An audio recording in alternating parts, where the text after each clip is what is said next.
Eu sou Mônica, sou psicóloga clínica, atendo em São Bernardo, sou especialista em cuidados paliativos, tenho quase 30 anos de profissão e recebi um convite carinhoso para falar um pouquinho sobre o efeito da pandemia nessa sociedade idosa, né? Nessa parte da nossa sociedade dos idosos. A pandemia, o ano passado, ela desencadeou uma série de questões que hoje, agora em 2021, a gente tem visto esse efeito acontecer, mas os idosos sofreram bastante.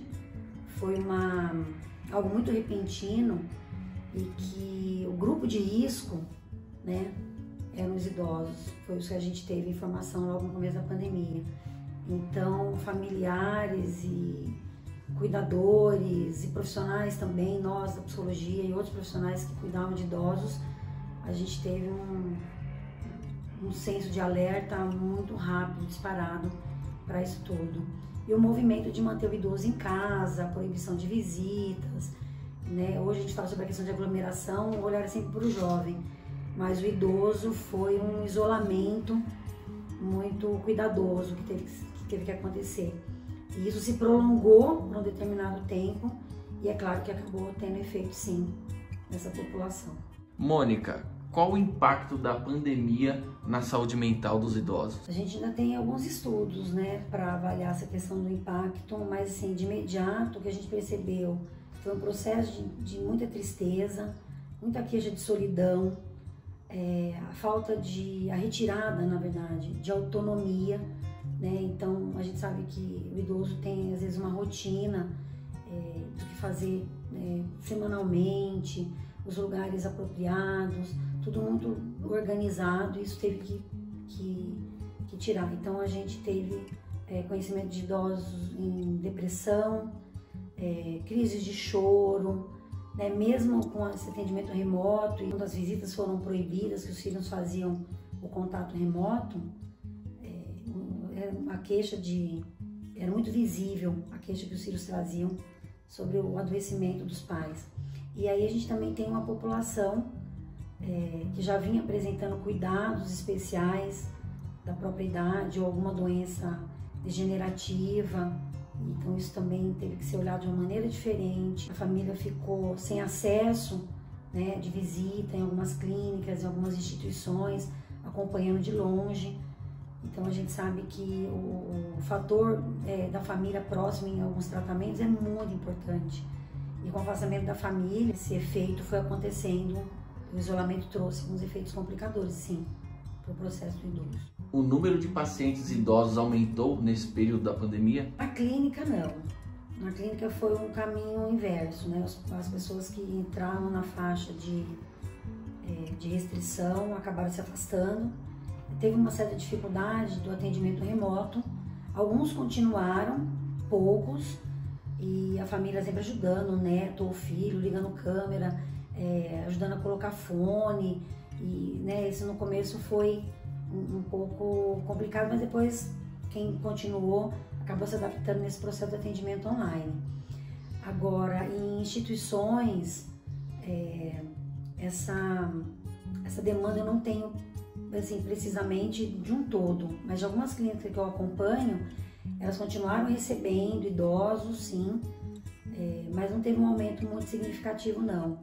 Eu acho que a grande questão foi mesmo cuidar em casa, né, dos idosos. Mônica, o que a família ou os cuidadores poderiam fazer para diminuir o sofrimento desses idosos? O papel da família e dos cuidadores foi fundamental, né? A participação da família vai muito mais do que ir até o mercado, comprar as coisas, levar o pai no médico, a mãe no médico, de uma maneira cuidadosa.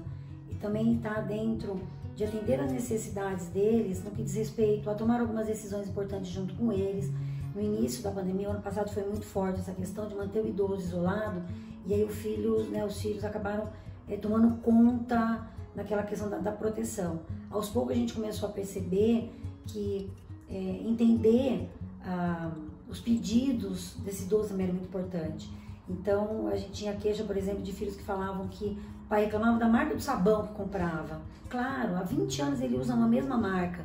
E aí você vai no mercado e você compra a marca que você quer, que você acha mais saudável, né? E começa a mexer na rotina dele de uma maneira muito mais invasiva. Então, uma coisa que a gente comentava bastante, pega uma listinha desse pai, pede para ele colocar um nome, a marca, a quantidade que ele quer. Isso ameniza essa ansiedade dele de ter que se adaptar também a uma nova realidade que o filho está trazendo, fora que coletivamente ele estava passando. Então, tomar decisões juntas, manter ele atualizado das coisas que estão acontecendo, mostrar para ele que você está vendo o sofrimento, o sentimento de solidão que ele tem, significar os sentimentos que ele está trazendo para você é muito importante. Então, acho que família e cuidadores viraram assim grandes parceiros, e essa parceria precisa ser compartilhada de várias formas diferentes, né? Então, o acolhimento emocional é muito importante. Então, a princípio, eu percebi que existia um cuidado de querer salvar a vida daquele pai, daquela mãe. Então, a gente não pode fazer nada, ninguém pode estar lá perto, mas a gente tem que ver as particularidades de cada um. Alguns idosos eram muito mais dependentes, às vezes, fisicamente. Então, não dava para o filho ficar na porta, só falando um oi para o pai. Ele tinha que entrar na casa, ele tinha que ter todo um cuidado, né? Nós somos uma sociedade de muito acolhimento físico, a gente gosta de abraçar, a gente gosta de beijar. Toda data comemorativa tá em torno de uma mesa, e né, brasileiro adora fazer um churrasco. Então a gente precisa atender isso de alguma maneira, né? Então uma coisa que o pai gosta de comer, enviar para ele, né? Pegar uma receitinha que ele gosta, fazer junto, eleger alguém da família que possa ter esse contato, né, mais perto. Hoje, com a chegada da vacinação, a gente sabe que isso deve começar a mudar um pouquinho. Quais são os hábitos daquele idoso da nossa casa? Isso é muito importante, para ele se sentir acolhido e pertencente ainda a esse processo todo. Como identificar se o idoso está com depressão ou ansiedade devido ao isolamento social? Essa questão de identificar se o idoso está com depressão ou ansiedade, eu acho que é muito parecido com o que a gente faz com as pessoas mais próximas, né? Independente de ser idoso. A mudança de comportamento, a mudança de hábito, a questão das pessoas começam a sabotar a alimentação, cuidados com os remédios. Então a gente precisa estar de olho nessa rotina. A gente sabe que às vezes as pessoas tiveram que se readaptar, não eram muito acostumadas a ficar em frente à televisão, às vezes fica muito tempo em frente à TV, ou dorme muito tempo. O idoso tem essa questão de tomar cuidado, né? O quanto está dormindo, as falas de tristeza, crises de choro. Porque assim, a depressão e a ansiedade no idoso, ele vai dando sinais pra gente, como em outras pessoas, que a gente faz algumas observações. Muita irritabilidade, muita impaciência, né? E quanto que essa queixa tá aumentando, as funções que a pessoa tinha dentro de casa, ela deixou de sair, não pode ir na farmácia, não pode ir no mercado, o filho tá fazendo isso, alguém tá fazendo. Mas e dentro de casa? Que sempre cozinhava, que sempre lavava o quintal, né, que lavava uma roupinha. Então, o que está acontecendo com essas ações rotineiras? Então, tem que ficar de olho sim, e a gente vai fazendo essa percepção. Então, uma coisa importante é que desde o início da pandemia, a gente sempre aconselhava os filhos. A gente, quando eu falo cuidadores, psicólogos, né, que estavam tentando ajudar os filhos nesse processo, não deixe de levar no médico, de cumprir a rotina de calendário, né, de vacinação ou de médicos que os pais costumavam voltar a fazer essa rotina. É muito importante, porque a gente vai notando no dia a dia que vai aparecendo isso. Tem alguma coisa que a família pode fazer para evitar o adoecimento mental do idoso? Acho que a prevenção da doença mental no idoso, ela está em atividades que estimulem esse processo mental.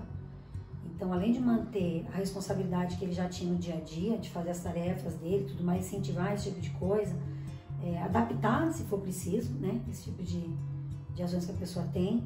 Mas imagina a pessoa que está isolada, não pode conversar com ninguém, não sabe mexer no celular, mas a gente consegue fazer com que a pessoa ouça um vídeo, com que ela faça algumas atividades, introduzir um pouquinho a rotina. Se ela gosta de leitura, que tipo de leitura ela gosta, não que a gente gosta, né, mas oferecer algum tipo de leitura. Existem algumas atividades como quebra-cabeça, que a gente vai de encontro muito com a cultura, com a realidade que a pessoa tem. Eu tenho, por exemplo, pacientes que o pai adora palavras cruzadas, então estava sempre comprando palavras cruzadas para ele. Então, o que na verdade ele gosta de fazer? Então, dá para a gente fazer uma rotina de motivação, né, mental. Essa pandemia, eu acredito que ela é importante para a gente refletir um pouquinho sobre a nossa sociedade. A gente tem dados estatísticos aí de que em 2050 a gente vai ter muito mais idosos, a gente vai fazer essa virada na nossa sociedade, nós seremos muito mais idosos do que jovens. A gente tem uma questão de política pública muito complicadora, a gente tem pouca política pública. E imagina a gente pensando em capitais, eu fico imaginando os interiores da vida, né, os lugares mais afastados as pessoas precisam.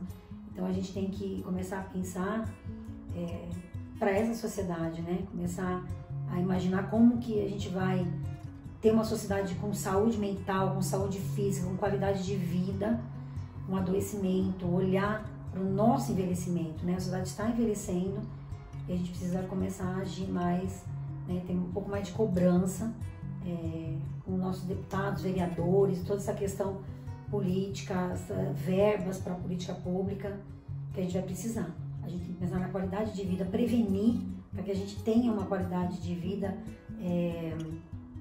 de uma maneira mais harmoniosa, né? Para que a gente consiga chegar na nossa finitude com um pouquinho de dignidade.